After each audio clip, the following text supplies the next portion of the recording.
أعوذ بالله السميع العليم من الشيطان الرجيم. بسم الله الرحمن الرحيم.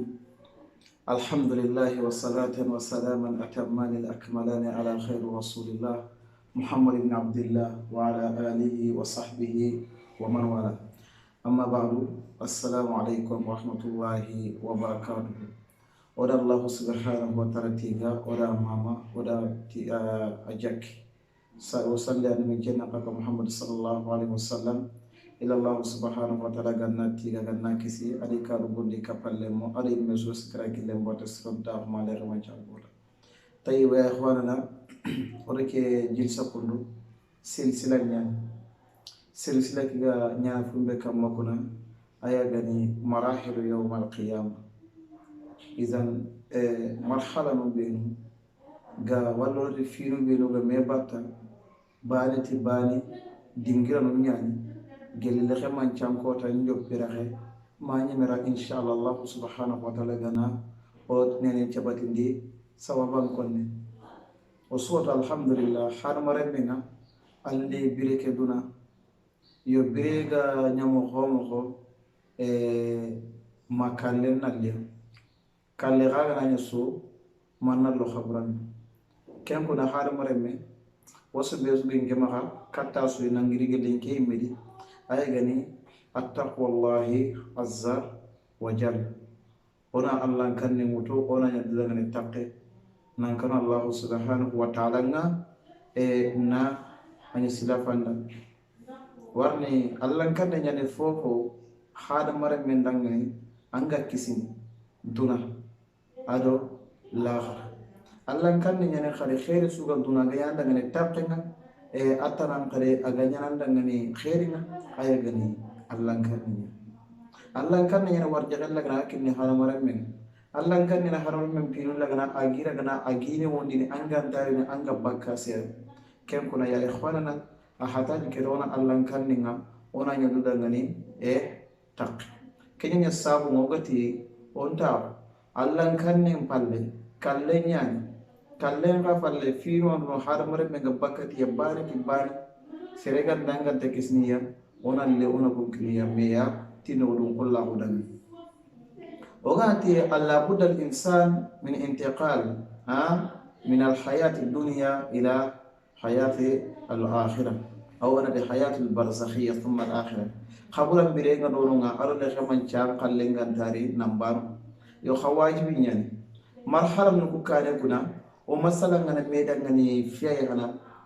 qarlem meke nallo marhala nu qarlem be ga dononga kenya gani al maut kalle marem kalle nyani fonga ana ya garunya ulimba ana lomunya gigirungani nya alyatimu ancha qura khawra anna bure khayma khantampo aya gani angani do tumogombe anken demia ina anyang kina nan jimpaya ateo amulan daga wa khalen ngedi khara jimpaya ateo mamul salle ngedi furun challe fofo dam mosu furen chappe gelle demba gani intanya demba hirre kam pakade kenta koninde ona demba yang kadi kam demba kasangara kam mo kenta koninde la ilaha illallah intanya ndangani demba yakke ite ken ko itri mani furjanto la ilaha illallah demba nabre kenta koninde khayan khana kam la ilaha illallah kenguna Marena ngati furun challe o sare furene kam bakati firine kam bakati anyana de ngalle ngar ni man ka hadale ni kunno kube ga dangi alla ganna fini o ga khalle ganna nyonti anyana ke ngal hala banya o ta masra ngen khamulle be on ta masra ngen khawaji me kisiro de akidere ga anyana kenguna maremu qorre tan taqere kenya falle nimisi ano kita ken kuna maremu kalle keni fonga aga kusu saze kata ko suga sanne ko tambe anyi me sanande na buri kan na Allah subhanahu wa ta'ala khallenga lemmu kan ni birande dingan kamma lemmu ko iro sunna nage bodo le nyakho ina hijabu mutu ina do suturi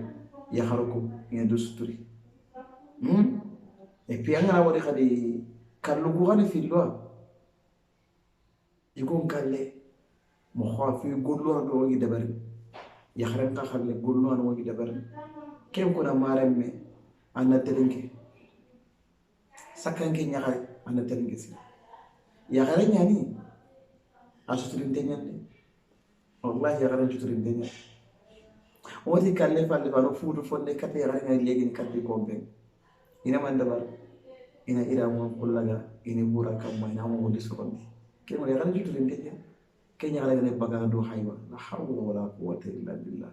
والسماء والنوم أقول له كم يملي قارن من غير كذي كنا في الوالد طيب وبيجي أبو فاطمة رضي الله عنها فارم يقين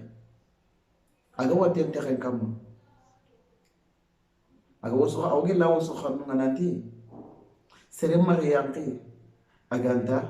إذا محرم بيجان قول نيوري ساهل بيجان قول تا نيوري ها يقول بيجان قول ده يوم كيو أجي قيوان كوني نيوان يجاني يوجي لا وسخر خري يجاني تل دينه نه إنه يرانا كوفي كامل إما غيبه كذا كبايد يجاني يبرونو خري سيرسوم لا إله إلا الله لا إله إلا الله خرافات ما ديجان كنن تريكم حتى خبرنا ما يجيني خبرنا كم من نقول يقول ترسوم خير يقولون نعم انتريدو محرمنا لا حول ولا قوة إلا بالله كل كون يقرن تانغندو أفايده أفايده إنا لله وإنا إليه راجعون أفايده ما يقبره يقول ترى ما كذا يقولون أجمعنا مني أجمعنا يزوم محرمنا يبي إليه لا ينقص في كم يجري ينقل الخبران كيسني ما نغير لك ناسطري نغير لك ناسطري يقوم كان دستوري لا إله إلا الله يقوم كربي يخرج كربي أنا ينوصل كم كنا مارين يبو مارينا خلنا نتانك دو كورسي كوتا كاني كوتا كاني أماني ودي no ngebe ga sefere katan njoti tenye ay katay kem xawé xali am kan xawé kem ko ne xwal fi la yalla allah subhanahu wa ta'ala sawa jam akan na rasul yamana fiani andana ana new طيب وغادي كان قدي يونكي بك كان ينغلا يونكي فارن دي ko daga hal sigille mu'min yonki ملكا منورا كان مارني إن مسألة من دي الله سبحانه يقول لنا الفصلات مني إن الذين قالوا ربنا الله ثم استقاموا تتنزل عليهم الملائكة لا تخافوا ولا تحزنوا كدينا بقى تتنزل عليهم الملائكة فصلنا ننتك علينا غتين يعني مش ما كانوا مخرج جوتي وأن يسوسنا بالجنة التي تقول أن الجنة كبير أنجا مخرج فرق يعني الله قال مخرجوتي أنا مخرجوتي مني أنا كورك خبي خطو كامباني أنا كورك خبي تو كامباني يلي الله سبحانه وتعالى تانغاني طيب الله سبحانه وتعالى أنا تانغاني إن هكورس نامباني أو كنا كيدي فرندل لمونا من الجنة لا إله إلا الله نيسوتي الجنة بكت الجنة قلنا أنك لن تخين كمان لنا الجنة بيوتو أتيرا قل لي كيف تقول في ولينا أنا كيني إخواني في الله ملاك الموت نار إذا يمكن لك إن أبغانتي أنجي غير إذا يمكن لك إن أبغانتي ولا تينا كافي رباني كافي ملاك الموت نو سير دور نا كاريغار نا بوين دغدي نو أكيد لي أنا يمكن لك إله إلا الله يمكن بوريك bogo kata Allah subhanahu wa ta'ala bogo kata Allah subhanahu wa ta'ala kata ay ke ko inna lillahi wa inna ilaihi raji'un ki hanya kare anga barasani anga barasume anga tan chumpu kotinia angata korto ni angata tanki anki numbake ni modin taliba kuma ke kota da nyakani ke kota ana nyakani ke kuna ana le ana rutanga baka ana to ko Allah subhanahu wa ta'ala azza wa jalla ina yoki laga ina futu ina yoki laga ina futu na futu kanya ngala hala atana ko sa senya angaraw nartenga ina baga tampale wa farti baka inna lillahi wa inna ilaihi raji'un la hawla wala quwwata illa billah Allah gano tanga Allah gano kursi ke fanya dugule atira mu'mini ke qalena kamo ay men juno aga baga dum gombe faare kallem qota faare la ilaha illa Allah inna lil mawti lasakrat senna ngala nante wate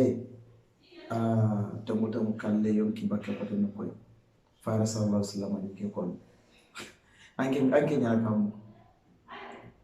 ken kaga dangi ina nyonki lagina mulle poto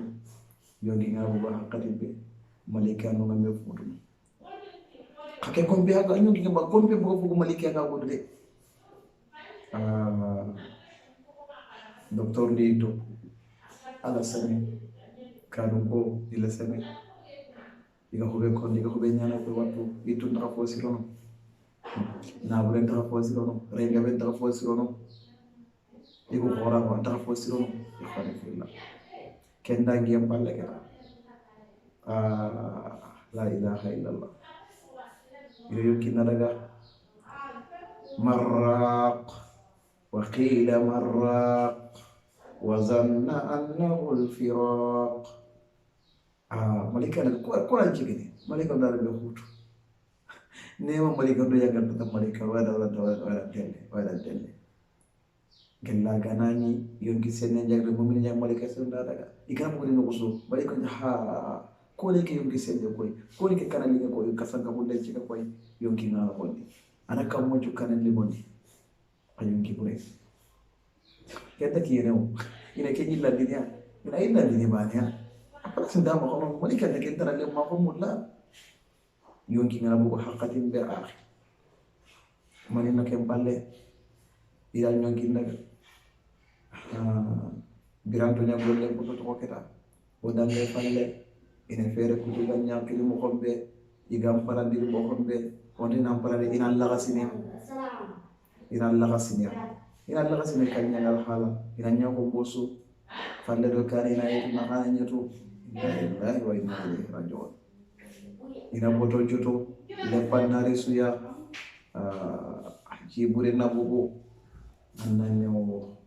annanyo dikki suga marani ke yang kama sudaga wonde suga marani ke yang kama sudaga na sudaga kebuna Marena Allah ga notanga birambe kencu dangi palla ina nyamte ina japonde ina hakatin ko wote lafi ndike wakati yai Australia buriade ona lankane motede keduna birin ken bunyo ken la bude anta gis ni ko tade abadan anta gis ken dangi balle ko Marena ken panga dangi hakatin be gella na fursire nyagani qalinde kida gainde katin kan kidengi ngoy la ilaha illallah awti ko polisi be bari kili wotte ngawe yo ngi bagana na didel janna yo e da place ko yedi mashallah ayo ki bure ngi akinga mo koy hotal la ko er ko talalle qante ki shido wakati le qalini la ki shido tari inna lillahi wa inna ilayhi raji'un Marena ke sabura station dangi sin ke sabura de amalu angol lumbane katangisi ken ko dan annan rokot Allah subhanahu wa ta'ala azza wa jalla agin dangi chu nahna muhammad ago ma hagin muhammad ago nya dole do daga gar siwon ken ko dan ina mutu ina ndege fini be do ga do ron kay o war ka ta tam